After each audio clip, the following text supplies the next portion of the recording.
Today's episode is brought to you by Growers & Co.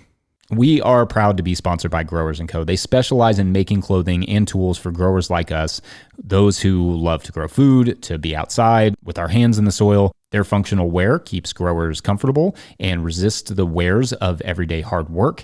They also publish a magazine twice a year that celebrates growers who are changing the world through small-scale farming. You do what it takes to bring home that harvest, big or small, and Growers & Co. is here to support that important work. Visit growers.co or follow their amazing work on Instagram at Growers & Co. Today's episode is also brought to you by RIMOL Greenhouses. Whether it's tomatoes to market, flowers in the spring, or your family's harvest, growing in a greenhouse protected from the weather provides the right environment that you need for a harvest that you can count on. RIMOL Greenhouses are designed for durability and offer the quality that you need to grow productively year-round. Visit rimolgreenhouses.com to get a quote today. If I may editorialize for a second, I own a RIMOL tunnel. I love it. We built it ourselves, and I really appreciated the quality of the tunnel as well as the customer service we received in the process. So make sure to check them out.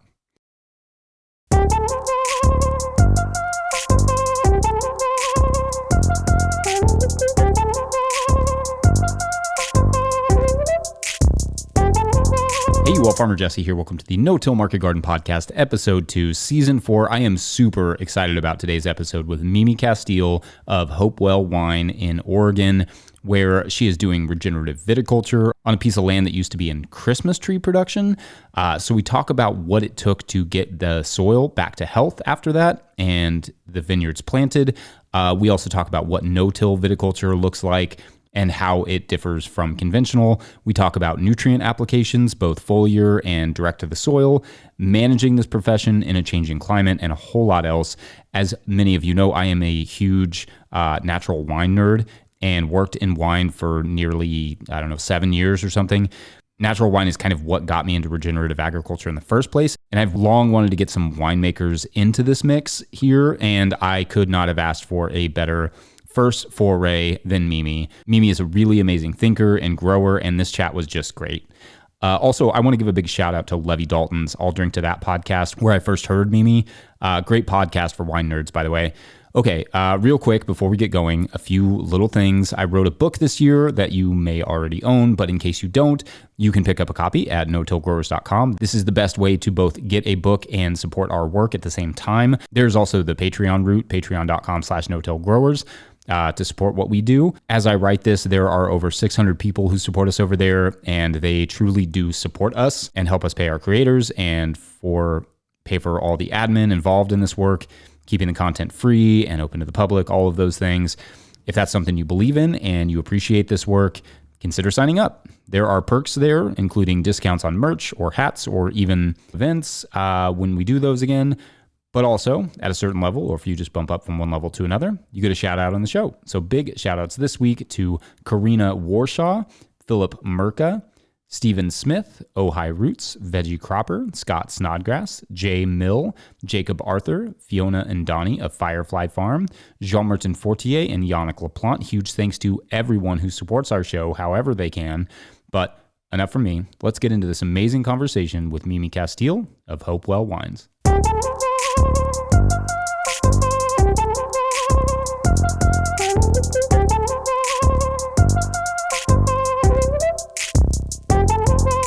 Mimi Casteel, welcome to the podcast. Thank you very much.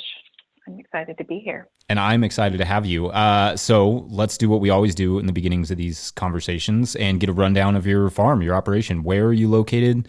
What kind of acreage are you working on? And those sorts of things. Mm-hmm. So Hopewell is located in the village of Hopewell, so named, and it's about 8 miles northwest of Salem, which is the capital of Oregon. And the farm itself, or the property, is 80 acres, and the area under vine is just about 25. So we have, a lot of the property is in habitat or being restored to habitat, and that was one of the goals of the property. It had previously been a Christmas tree farm, so one of the targets of landing here was my curiosity about rehabilitating degraded lands through agriculture. So, you know, I wanted to find something that had a lot of room to grow in a positive direction, but we're starting from from pretty scorched earth. So it was an exciting experiment, I guess. And that's a snapshot of the property. Yeah, that's fascinating. The Christmas tree. So what was the soil and situation like when you got there? Well, so when they finish a Christmas tree harvest, you know, it's just basically bare earth, because they don't, at least out here, and pretty much everywhere I've ever observed Christmas tree farms, they don't let anything else grow. It's a lot of pre-emergence and then, you know, foliar applications of various nutrients and things. So once they stumped everything, I actually, you know, I had the option of what they would do with the stumps. They could either pile them up and take them away or burn them in place. And I opted to burn them in place to kind of keep that charcoal component, even though, I mean, it was real, like the chemical load was what I was the most concerned about, and also very curious about, because we had some pretty exciting looking, you know, residual tests, test results on our soils when we first got here. And I was just so curious and hungry to find out what we could do sort of remediation wise, just with plants and time. And I wanted to really exercise my own capacity for patience, which has been a limiting factor for me my whole life. So this has been just a really great experiment on so many levels. Yeah. Okay. So I'm going to want some nerdy details on this. Okay. So you had them burn the stumps in place. And then, like, when you're setting up a vineyard like this, what's the next step when you have this sort of, you know, chemically drenched soil and it's degraded? Like, what was the process like for you there? Mm-hmm. Well, we had kind of 2 years of access to the property before I wanted to plant, where they were finishing off the Christmas, because they didn't harvest everything all at once. They were finishing off the last of the harvesting, and I wanted to do a couple years of just really sort of trying to get some good, diverse cover crops growing. So we started there. It was just, you know, what's going to take, how healthy is it going to look? Where are the bare spots going to be? Where are the concentration points going to be? And I also, you know, all of these hillside Christmas tree farms are usually drain tiled. And one of my fascinations with sort of where we're going agriculturally with, you know, the droughts and climate change and everything, with all of this agricultural land artificially being drained, you know, what are the implications of that? You know, because I knew we had some broken tiles in certain places and I wasn't going to go in and fix any of that. So just sort of being able to see the lay of the land before we put any grapes down. I mean, I would have done that even if this hadn't been a Christmas tree farm. So we laid down, you know, I think it was the first cover crop blend that I did was like a 25 species.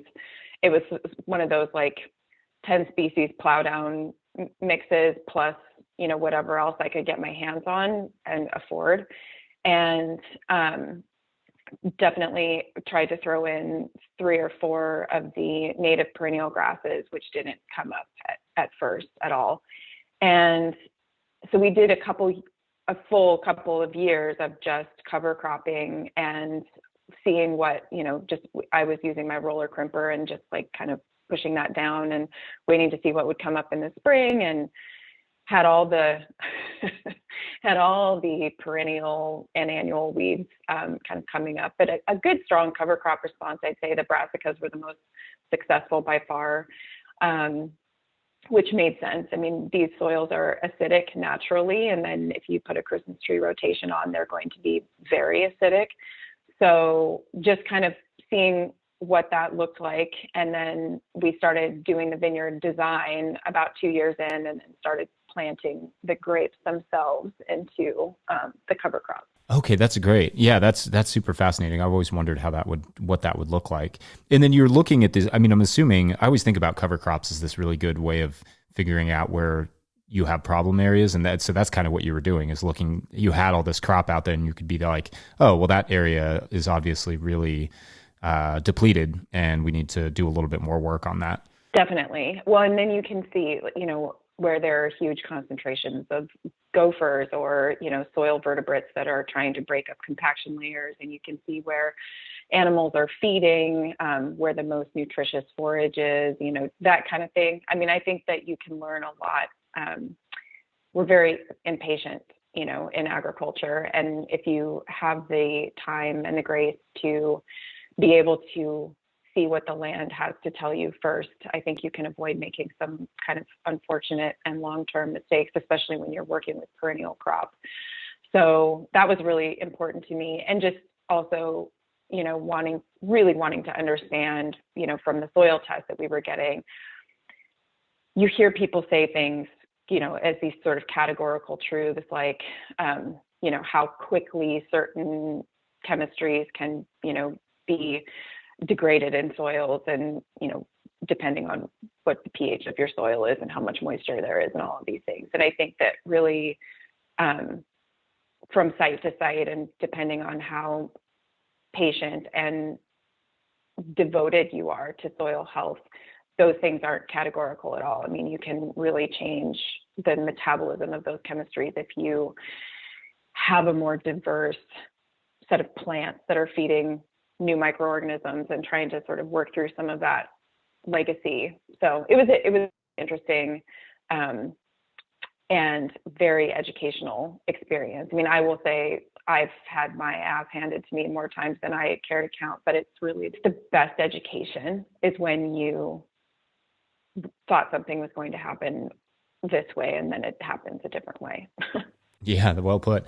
I've been there many times, maybe more times than I'd like to admit. But so you're not doing during this period, you're not doing any sort of rock mineralization, like any sort of rock dusts or that sort of stuff, or you? I did actually. So interesting that you bring that up. I did one, but it was actually after the vineyard had been planted. I started to get into the research around, rock dust and things like that. And this is a very basalt driven area, and our soils are basalt derivative.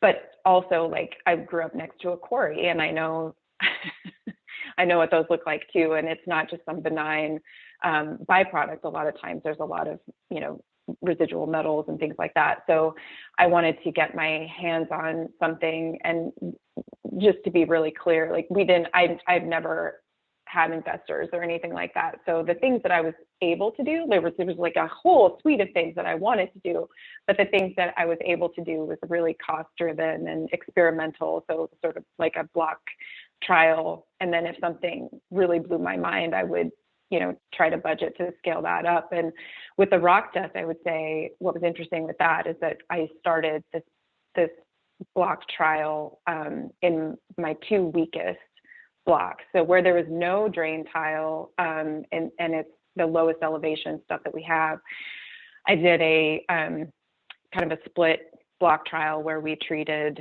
half of it with rock dust, basalt, and then the other half we did nothing to. And the following year, the stuff that we treated looked like it was getting weaker, and the other just sort of looked exactly the same. And then 2 years later, things really started to change and just continued to change over the next 2 years. And so then I got enough to be able to treat the second block and then another really weak block that I had. And that was really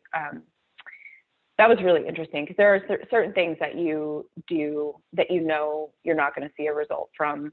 I mean, it's like anything in a perennial system where, the plant is thinking 2 years ahead and 2 years backwards. So you always have to expect that you're not necessarily going to see the result of a trial until, kind of several years down the road. And that's really, and then there's the wine component too, right? Because it's all great if you see these differences in your plants, but then you have to prove it in the wine. If you're actually making a difference in fruit quality, it should be present in the wine. So I do try to take all of those experiments through to the to the wine when possible. Right. Yeah, that's such a fascinating story. So just so I have it right, the block that you put the basalt on, first year it was kind of meh, and then the second year is when you really saw positive results. Yeah, the first year it actually got weaker, significantly so. I thought it was. I wrote in my I wrote in my field journal. I think I'm doing everything wrong. I think we're crashing this. I think we're crashing this block. And I've done this before where, when I went no-till here and I was committed to doing that, so many people told me that we would just see a gradual decline, that it just isn't possible. And you hear that enough times. And even when you have enough background education and knowledge to understand that can't possibly be true, you doubt yourself. And I definitely have doubted myself a lot of times. And that was one of those moments where I thought, well, this is not at all what I thought was going to happen. And it looks really bad. And then the next year, we pruned down to fewer buds, and just to, see if I could keep the plants alive one more year. I was even thinking about doing some type of nitrogen application or something like that. And you see my field journal from that year, and it was just, I was tortured. Should I be fertilizing? I don't know what I'm doing. I really think we're crashing this, but I want to see this. I want to see this through. And then that second year, we did put fewer buds out, but then it took off. And my theory is just, it's like when you're growing organic matter, right? You're building new exchange sites. Your microbiology hasn't quite had time to catch up. And so that's all growing and, chewing up organic matter and taking up resources. And there's that sort of moment where there is competition, and then it becomes cooperative, and those exchange sites get sort of plumbed by the microorganisms, and then a lot starts happening. So it was just one of many kind of sticky points along the way that I think a lot of people encounter when they ambitiously try to, do something experimental. Yeah, it makes me think of the analogy that I've heard used before, just of, thinking of the soil like a city, and when you tear it apart or you deplete it, there's going to be at least some amount of time where the citizens are going to have to rebuild. And it's going to be, the energy is going to be put into rebuilding the city more than necessarily growing the plants. And so that's something I always think about is, and I've heard this said before, is just that, farmers who kind of switch to a no-till system don't all immediately always see great results, because I think that's part of it, is that the microbiology and the soil structure, those things have to be rebuilt. Absolutely. And I think we underestimate how much our plants put into that process. So our cash crop plants are contributing to the rebuilding of that city. And so they're not thinking about your bottom line or your whatever end goal you have for that crop. They're thinking about their long-term environment. And that's what they should be thinking about. One of the things I wanted to focus on today was this idea of no-till in the vineyards. And maybe you could give us kind of a broad overview of how vineyards are often managed, and how that contrasts with what you're doing. Sure. So I think anybody who's visited the old world, for sure. So, Burgundy, Bordeaux, some of the old vineyards in Spain, Italy, oftentimes there's no cover on the ground at all. They're cultivating every single row. And this is a long held tradition. A lot of times they're doing this with horses and walk behind plows and things like that, but it's still, very regularly repeated.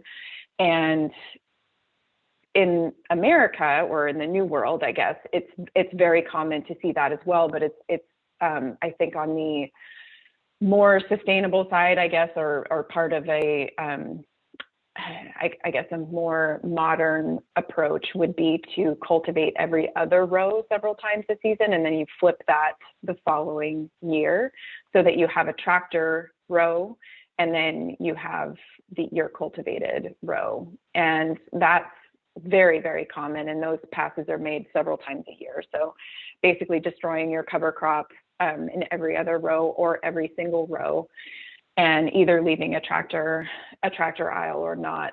And here we have everything growing. I mean, we try to have no bare soil. I mean, we definitely have the occasional sticky patch, or we'll have, the gopher mounds or whatever. But every time, I mean, I have seeds in my pocket. I have seeds in my belt that I walk around with. And anytime I walk past a fresh gopher mound or a patch of bare soil, we, just scrape it up with a little bit of wildflower mix or something like that, just to bring some pollinating stuff into the vineyard. And we mostly have a mix of perennial and annual grasses and wildflowers and everything else that I've tried to seed in over the years. I really have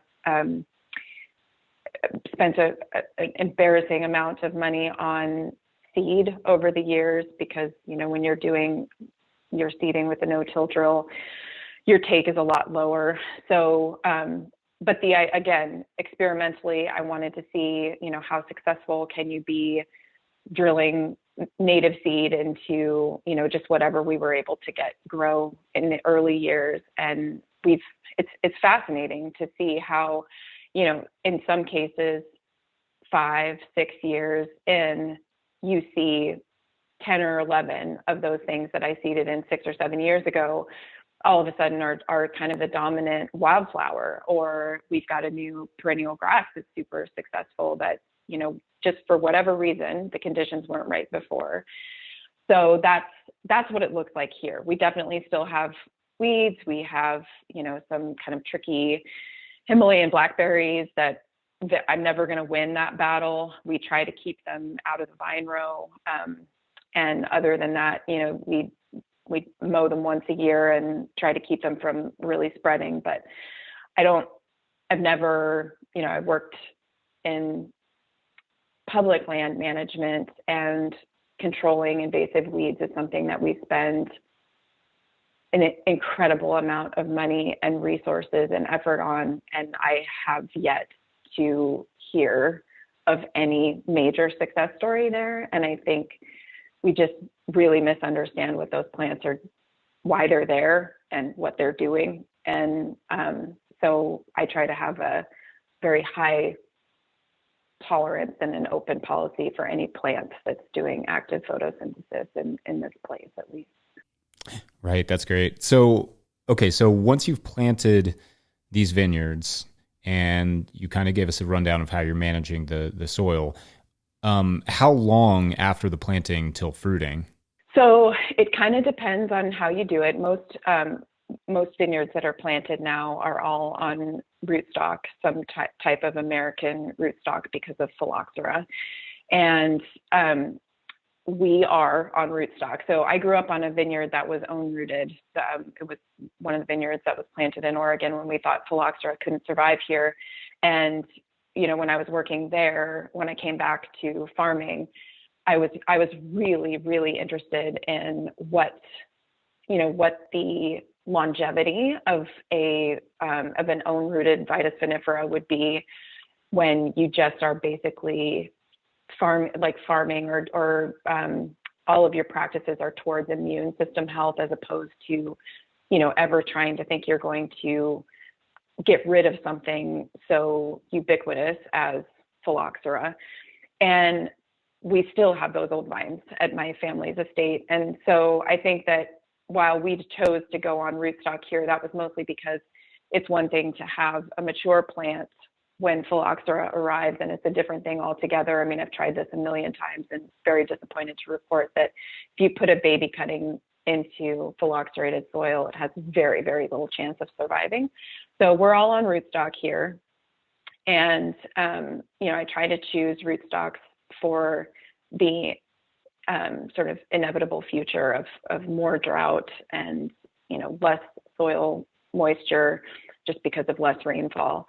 And when you go on rootstock, your time to fruiting is more like 4 years. A lot of times now in irrigated vineyards, that can be 3 years. We decided to go a full extra year because we don't have irrigation, and we also had full cover. So that's that's a little different too. I mean, I think you definitely have to understand what you're asking from the system itself. And so just maybe pushing off fruiting for an extra year is a good idea. So that's what we did here. But it was, 4 years in, we had a very, very small crop. And then after that, we did pretty well yield wise.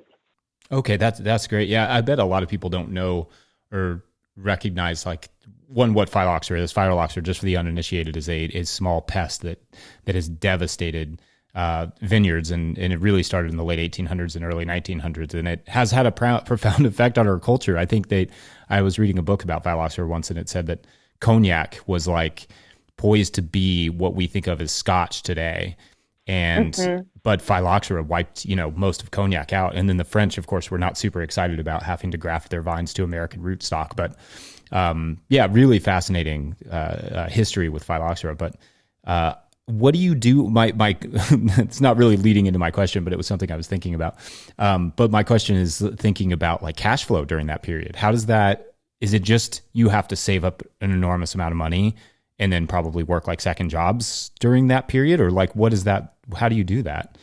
Exactly. Yeah. So in the industry at large, I would say you either are going into it fully knowing that you are going to have a day job and until you have production, or you have investors, and that's built into your business plan. And, obviously for me, I never felt comfortable with other people's money. So the day job was super critical. And at the time when we planted this vineyard, I was working for my family's estate and managing their vineyards and making wine there. So this was actually originally supposed to be, it's an interesting little side story, but this vineyard was supposed to be the insurance policy for me failing to preserve the old own-rooted vines at Bethel Heights, my family's estate. Nobody still thinks that there's any point to trying to manage with phylloxera. It's once it's in your vineyard, most vineyards see a pretty rapid decline. And, there's this whole thing that happened in Oregon too, where denser and denser plantings became more in vogue because it's much more like what they do in Burgundy. And, the original vineyards that were planted in Oregon were planted much more like California, very wide spacing, and different trellising. And so it was considered out of style, I guess, to have an old, widely spaced own-rooted vineyard, and everybody wanted to replant. And my cousin and I came back kind of at the same time to Bethel Heights, and we would taste through the cellar blind, just to feel like we were sure we thought we understood what we were walking into. And hands down, the best wines are from those old own-rooted vines. I mean, just unbelievable nuance and character, and you couldn't replicate that. I mean, first of all, there's a young vine character. They're just youthful and mostly fruit, and there's that whole thing. But then there's a seamless discussion between the earth and the plant, and that's interrupted by a graft union. And I would be kidding myself to say anything different. I mean, we know that different species have different nutrient requirements at different times, and you plop one on top of the other, and it's not getting everything that it needs exactly when it wants. And so that's a dynamic that you have to manage in a grafted vineyard. But,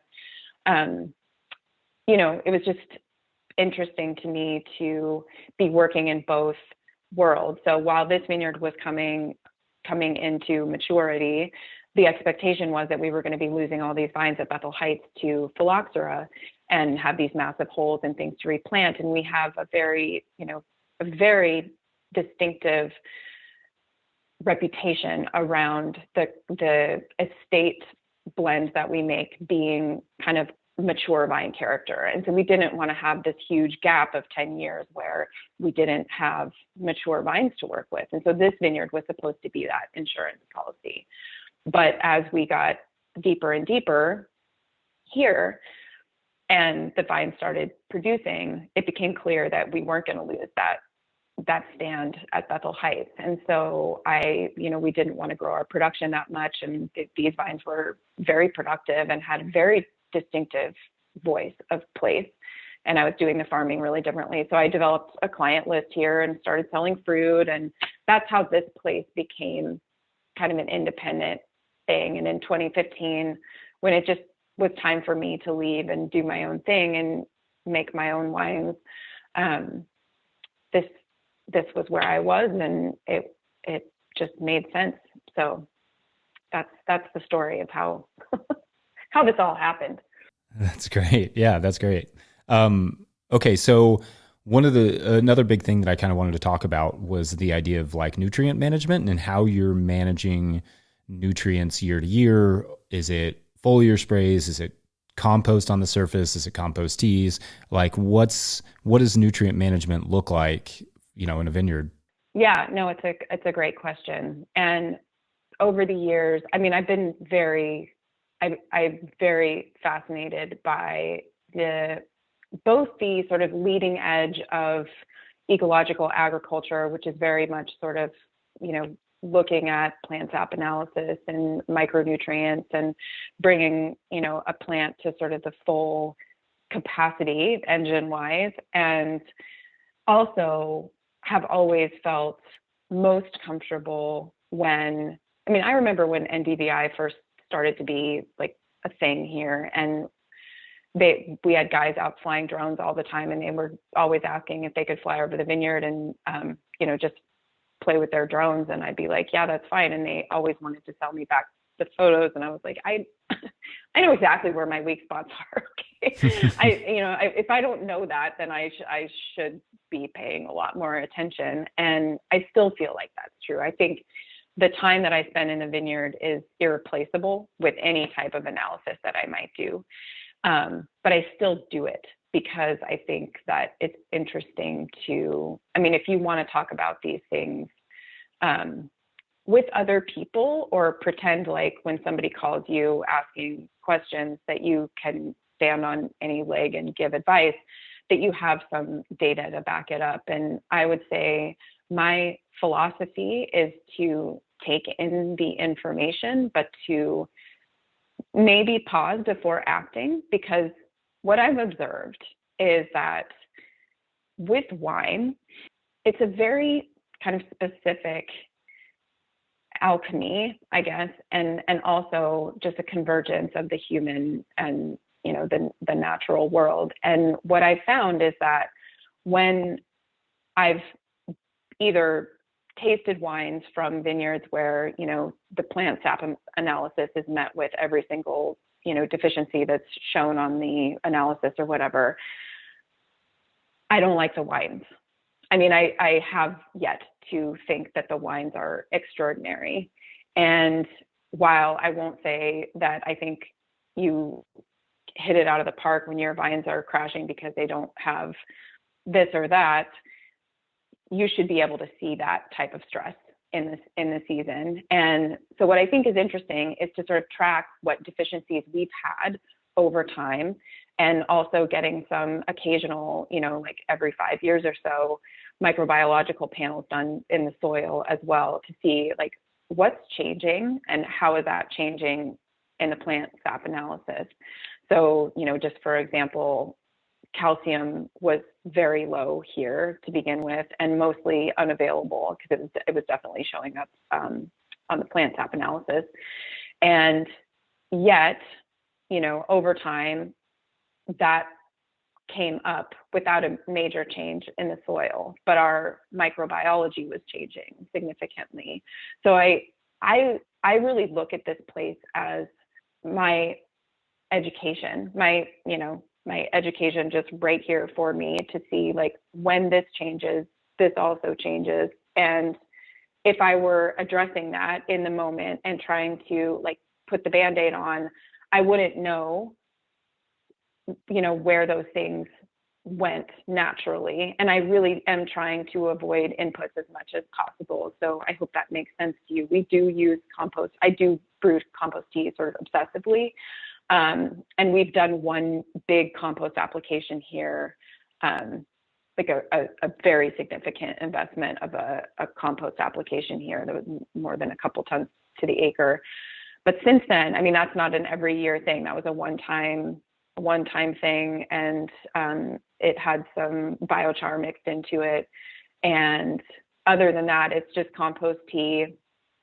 And we have done the occasional micronutrient application just when I really feel like, I hear you and now it's time to do something. And that's usually like I have one block that's on riparian rootstock. That's just straight riparia and very shallow rooting phenology. My dad loved that rootstock and I hate it. It really just, you can change the root phenology just based on, the environment a little bit, but this one just wants to be a lens and suffers. I mean, it just really suffers now that we are getting, hotter and drier. So we did a little bit of a micronutrient application in that one block. And it's funny. I mean, sometimes you just really only need to do it the one time. And that's been a really interesting thing to learn and observe. Hey, you all, just jumping in real quick to get a word from our sponsors. Today's episode is brought to you by Tilth Soil. Tilth Soil, this Cleveland, Ohio-based company, is producing some of the highest quality soil mixes out there. That's why I included their work in my book and use their products on my farm. This is true. Tilth Soil makes composts and potting mixes approved for use in certified organic operations like my own. Their living compost is made from food waste they haul and compost themselves, and it is the cornerstone of all of their blends. Tilth Soils take regenerative and organic growing to a new level. For more information on their products, including bulk ordering and their nationwide shipping, visit www.tilthsoil.com. Today's episode is also brought to you by Growing for Market magazine. For 31 years, Growing for Market magazine has been the source of practical ideas and information for direct market vegetable and flower growers. All articles are written by farmers who get their hands dirty and know what they're doing. If you do farmers markets, CSA, farm stand, pick your own, florist sales, or wholesaling, whether you're a commercial grower or want to grow like one, subscribe to Growing for Market for the nitty-gritty details of growing, marketing, and the business of small farming. Available as paper magazine and a digital download with thousands of archived articles available. Use the coupon code WORM, that's WORM, to get 25% off any subscription at growingformarket.com. All right, back to the show. Yeah, I think that calcium story was really interesting. I'm always curious about how much we can change our, the chemical makeup through biology. Like, do you have any other examples of that, or do you have any other things you've observed along those lines? For sure. I mean, I think our nitrogen dynamics have been equally interesting. I mean, nitrogen is so overstudied, I think, especially, with these small fruit crops that are then made into a value-added product. Nitrogen gets studied in a pot and pot experiment in a laboratory. And so you get these sort of, again, these hard truths about nitrogens and how much yeast assimilable nitrogen you need to have in the must for you to have a healthy fermentation. And those are also all based on using a commercial yeast strain. I think that for me, what was interesting is that very early on, we've always had high potassium in our musts, and nitrogen tends to be lower than average. And while those nitrogen numbers have come up from, so we would have, maybe 50 ppm of yeast assimilable nitrogen in our yams, which is extremely low.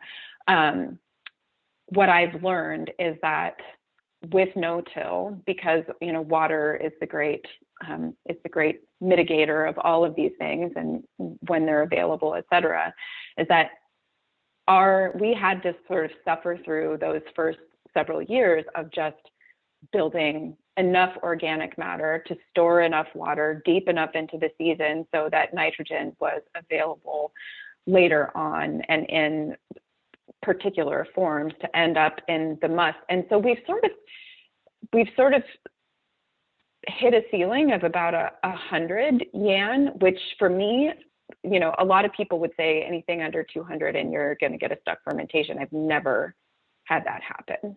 And again, like if you're doing a native fermentation versus using a commercial yeast strain, those requirements aren't studied. So we don't know what they need, but they finish beautifully. I have lovely kinetics in the fermentations. I'm never upset by, things only dropping a brick a day. I like time. I like time in the vineyard. I like time in the barrel. I like time even in primary fermentation. I'm not concerned if we're, 2 weeks on the skins, as long as we're having a nice, steady kinetic and a nice fermentation curve. So I think what's interesting to me is just that, we assume that, and this is why the whole plant sap analysis thing is a bit of a sticky wicket for me, because I just don't think we really know what a plant needs. I mean, you can observe what a healthy plant looks like. It's these are just forms. Like, I think we're meant to recognize when something looks healthy and when something looks compromised, and that can be a completely different chemical analysis just based on where it is and what's happening in the season. So I just love learning, and every season I feel like I learn something new. Yeah, that's great. What's your, I don't know if we covered this, but what's your rainfall there? Well, I mean, if you go by the sort of historical averages, which are all totally wrong now, we historically would have gotten about 35 inches a year. But between July and September, we get nothing. There's none. It's completely turned off. And I would say, in the last 10 years, we've averaged, between 25 and maybe 32, depending.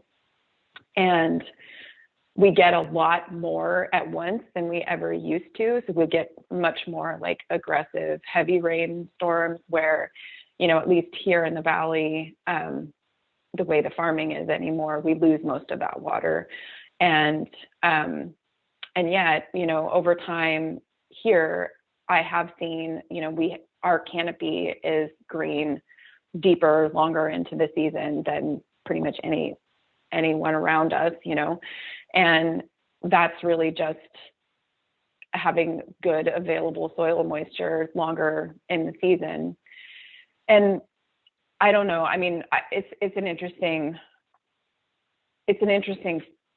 thought experiment to just look around and say, I know what people do more or less in the conventional neighboring vineyards and things, and you can keep something really bright green just with nitrogen, but when your season's over, it's just over. I mean, you can tell when the plants are done and when the fruit is done, and we just get extra time. And that's all I've ever wanted, because what's fascinating to me, especially about Pinot Noir, is just that you can't replace it with anything else. There is a very critical time component. And if our seasons are going to get shorter and hotter and drier, we should be doing everything that we can to build the infrastructure that will support that time on the vine, where our vines are actually still supporting in-berry metabolism, because that's why Pinot Noir is so fascinating and so beguiling. It's not because of sugar and water and acid. I mean, how do your neighbors do you correspond with them? How do they look at what you're doing versus what they're doing?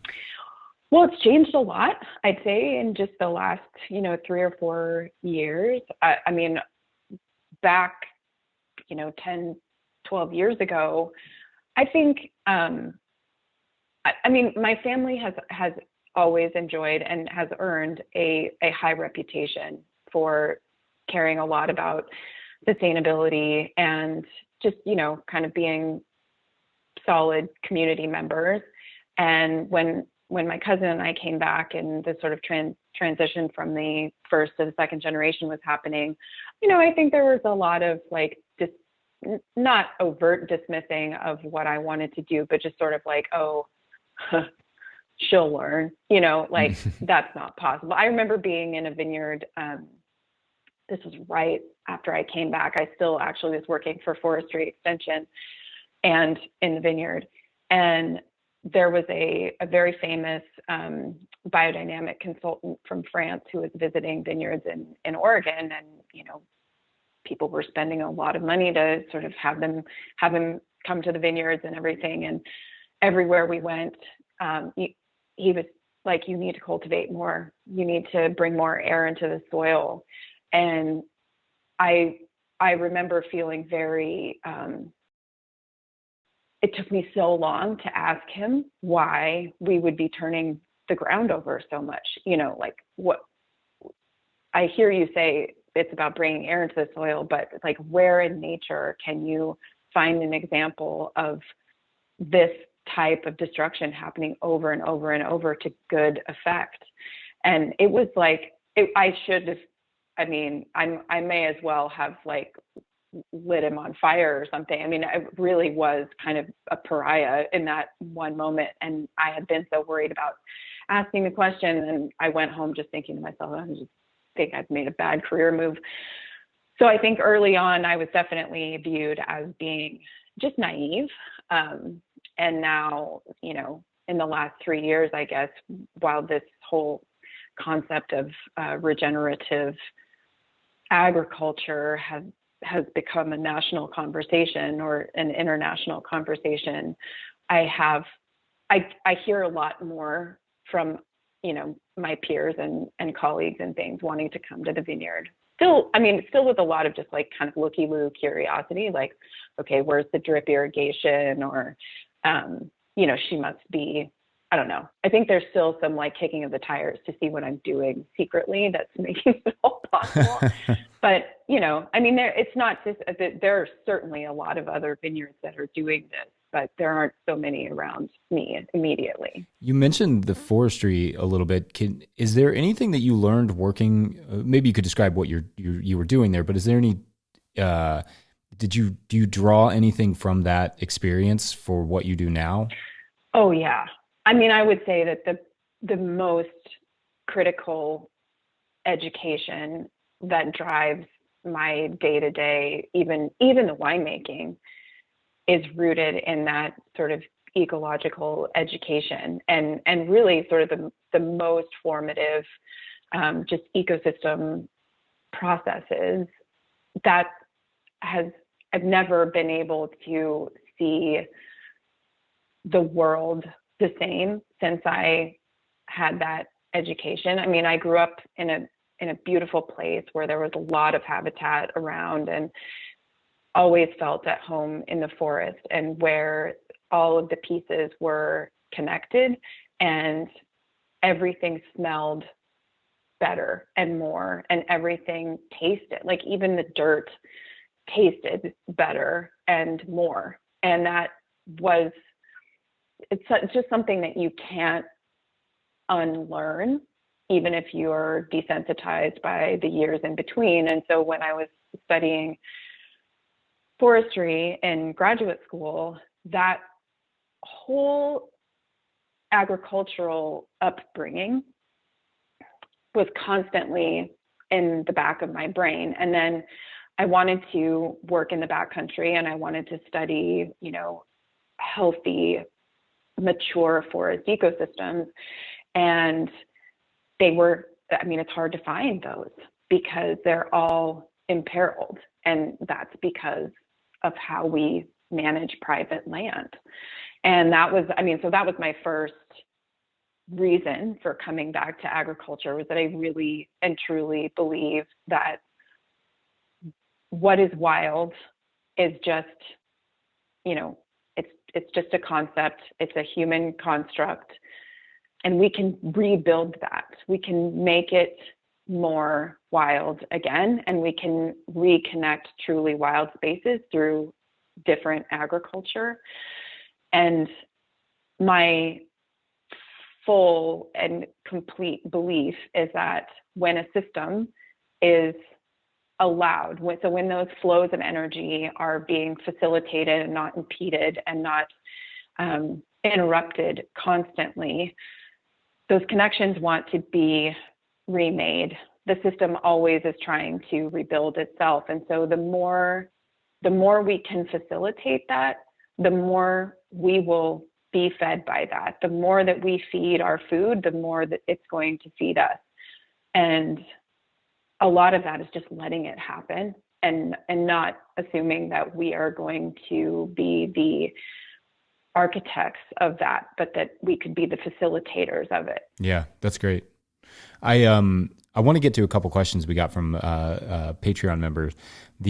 One of the things he said, and you were kind of talking about this with the injecting air in the soil, but he went to culinary school in Napa Valley and cooked in Italy and lived in Sonoma, so he's been around these vineyards, and he said that he described them kind of as clean vineyards. And he's wondering why, like clean, sort of sterile.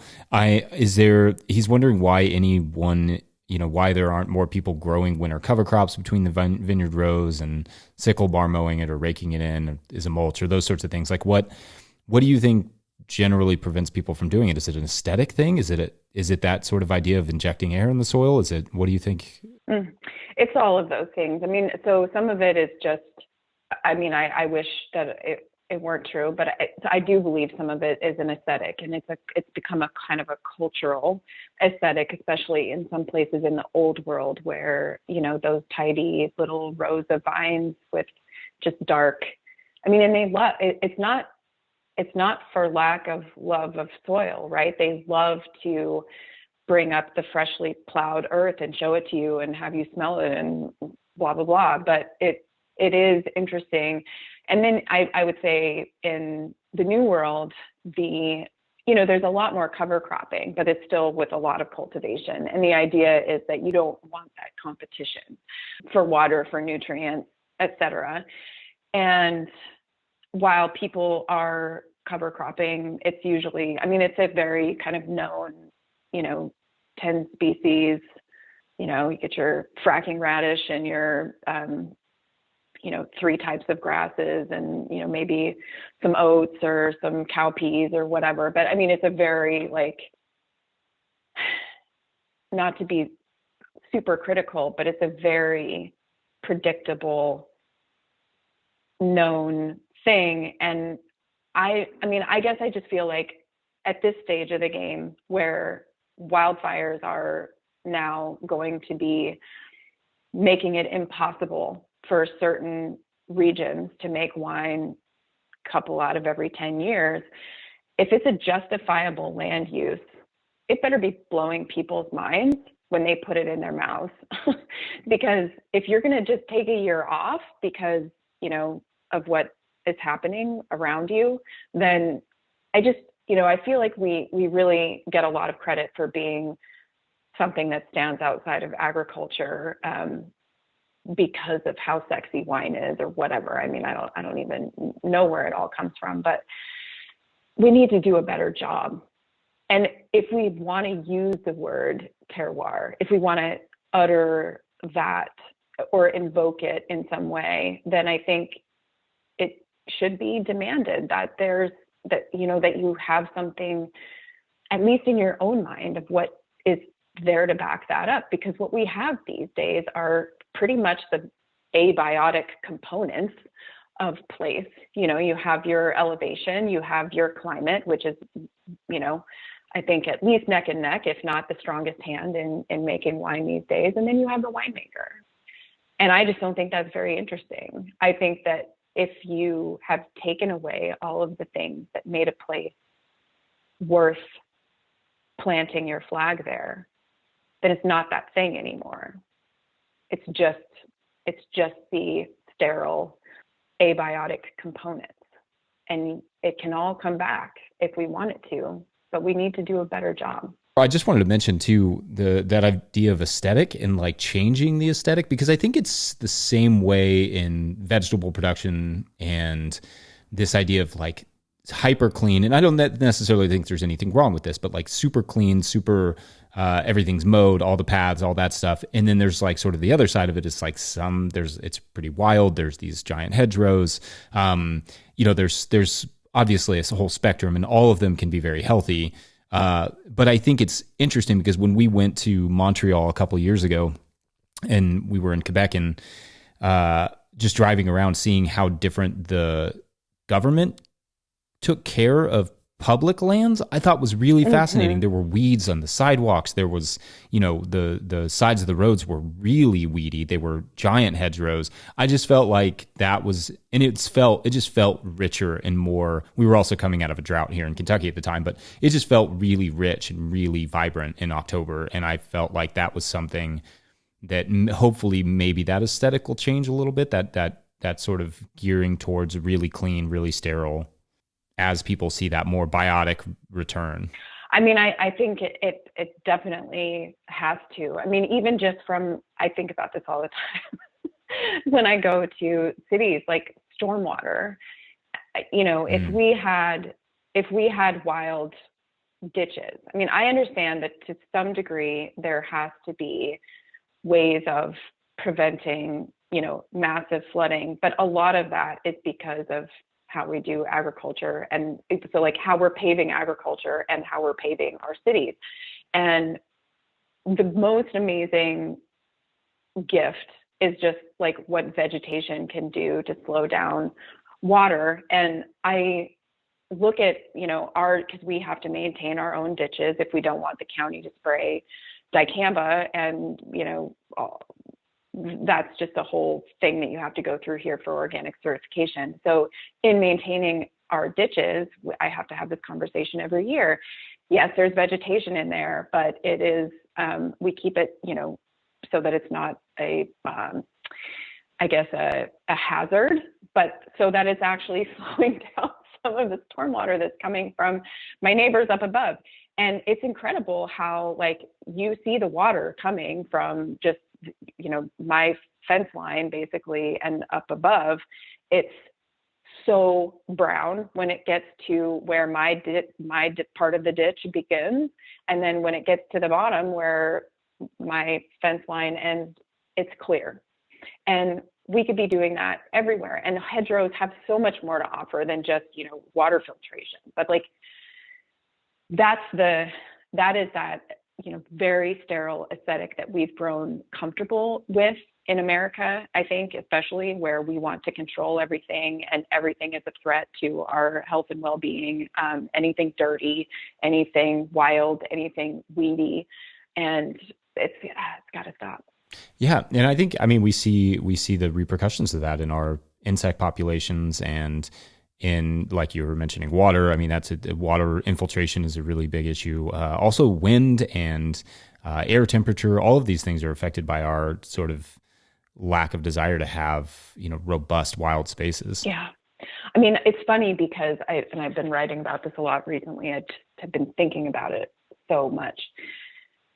But as a human being, sort of from day one, you come out and there are things that you recognize as being healthy or safe. And there's a color of that, and it's green. And what we need right now, what we all desperately need, what our children need, is just more green all the time, not just sometimes, not just in a pot in your house, but like they need to be surrounded by green, and where there's water, and where there's green, there's water. And that's important. That is a biological dependence that our bodies know, even though our minds have just decided to forget about it for now.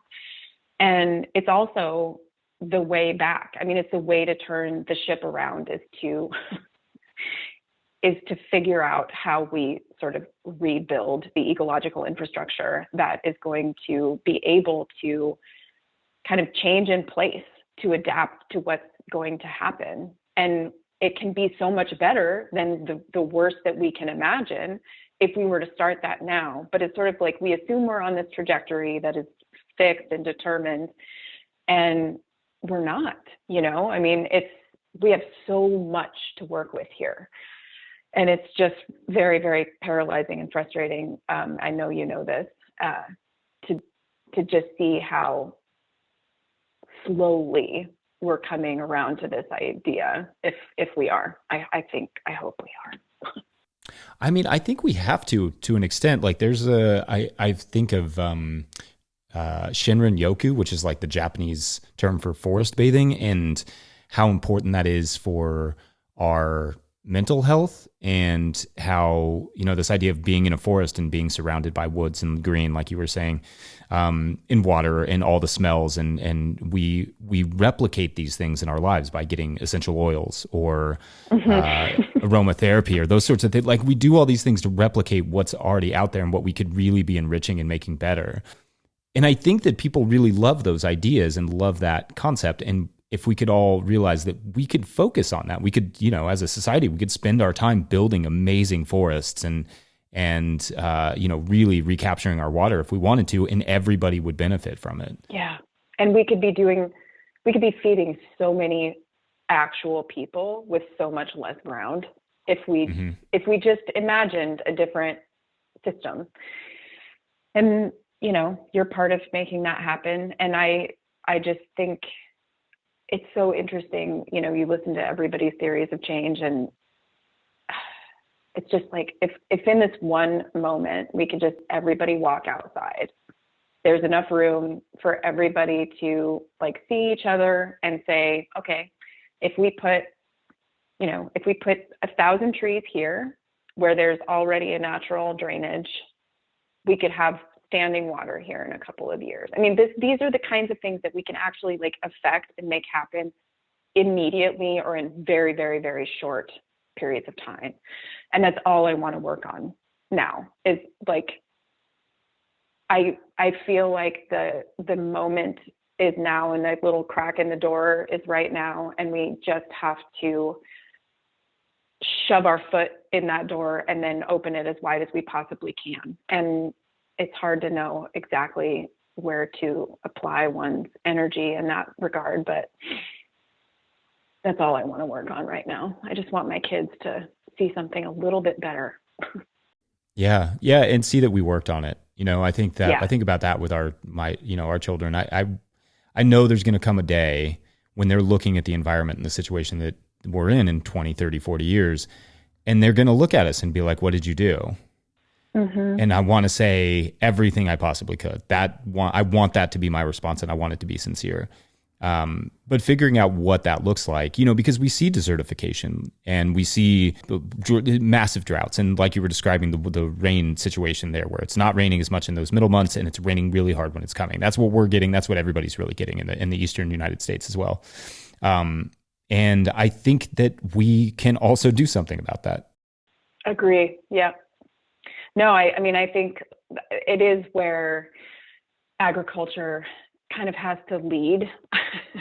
And obviously it's not going to be all of agriculture, but I think that what we've fundamentally missed is this idea that we have to make money by the land, that for some, I don't know where this idea ever came from. I mean, I do, but I think it's absurd when you really sit down and think about it. The idea that the land is supposed to do anything other than provide abundance for all in perpetuity has nothing to do with money.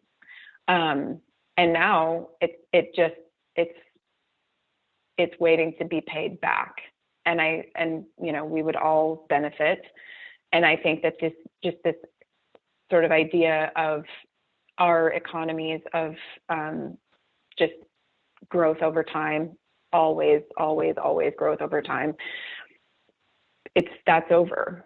Whether we recognize it or not, I believe that that's over. And I think that if we were to just sit with that for a second and try to think of a system that would support paying back the land and investing our efforts where we can do the most good. Like when we are having these storms, what if we actually had the capacity to absorb the water? Then maybe the storms would get better. Yes, I think so. So I don't know. I mean, there's a lot of things that I think about working on and just where to begin. But I think that small regional food systems and a lot of like rewilding and intentional sort of reestablishing of the ecological infrastructure, that's what's needed. Yeah, and it benefits everybody, and I think it also benefits. The interesting thing about this is it often is financially better for us. And not just financially, but it creates better relationships between people and between ourselves and the soil. We talked about mental health with, something like Shinrin-yoku, just being around green vegetation. We know that there are positive benefits to touching soil in terms of your own health and your microbiome. I mean, these things, like, it solves the problems. It solves any of the problems by just treating the soil better and putting our energy into it. For sure. Yeah. So we need to end on a nerdy note. Yeah. You mentioned compost teas, and I'm curious what your approach to compost teas are and how you're applying them. Okay. Well, I have a longtime mentor. I've known him for a really long time. He's a wine nerd also. His name is Mark Sturgis.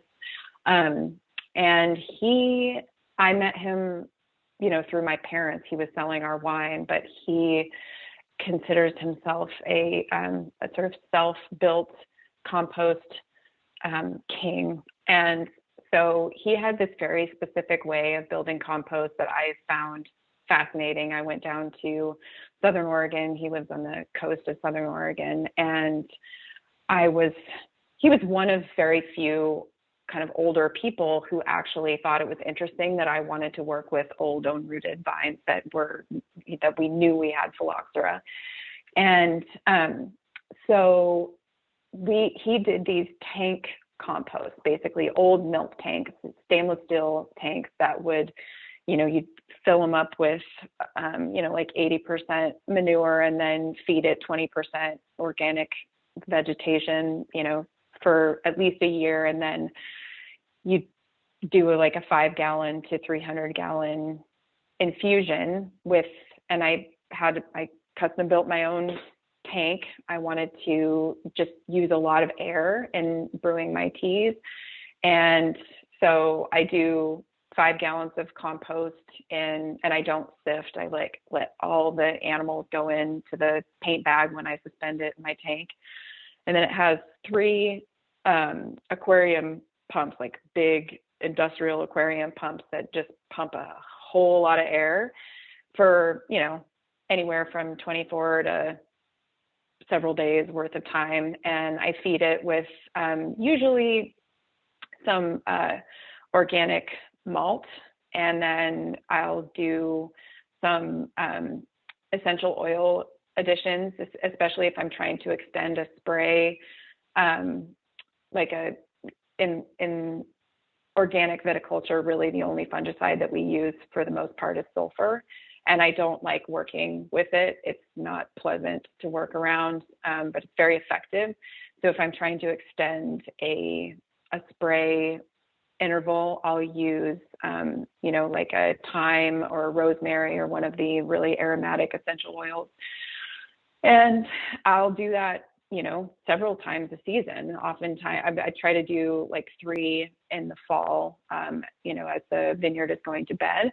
And then during the spray season, I'll try to extend my spray intervals by kind of interspersing compost tea sprays. I've fed with whey before also.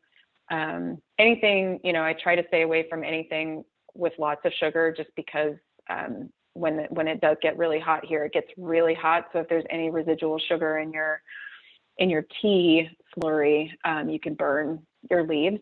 So just enough to feed.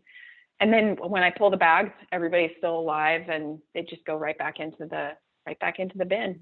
That's great. Yeah, that's really cool. Well, I love that ending on that nerdy note. Mimi Casteel, thank you so much for your time. This has been amazing. Thank you, Jesse. I'm a huge fan. Thank you for everything that you're doing and for how you show up in the world. I appreciate you.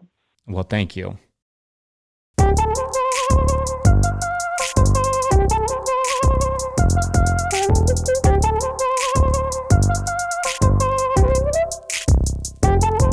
All right, if you enjoyed that episode, we will give you the links to Mimi's work below, as well as that episode she did with Levi Dalton.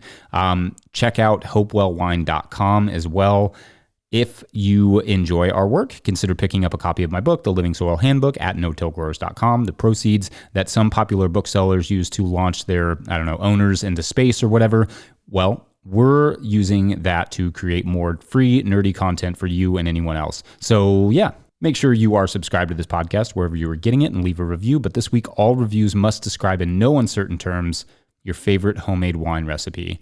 Mine is a mix of blackberries and blueberries, naturally fermented and then aged as long as I can stand it. This episode was partially supported by a grant through Southern SARE. Big thanks as always to Jackson Roulette for all his work making this whole no-till growers project run. Thank you to Josh Satin. Thank you to our amazing patrons and sponsors. Thank you to Willie Breeding for the theme music. Thank you to my wife Hannah for all her help all the time, always. Thank you all for listening. We'll see you next week. Bye. I actually just bottled some, not bottled, it just finished active fermentation for some pear cider wine. It's not really going to be sparkling, so I kind of consider it more of a pear wine, but I do a lot of fruit wines and I really enjoy them. Yeah. They're so much fun. It is fun.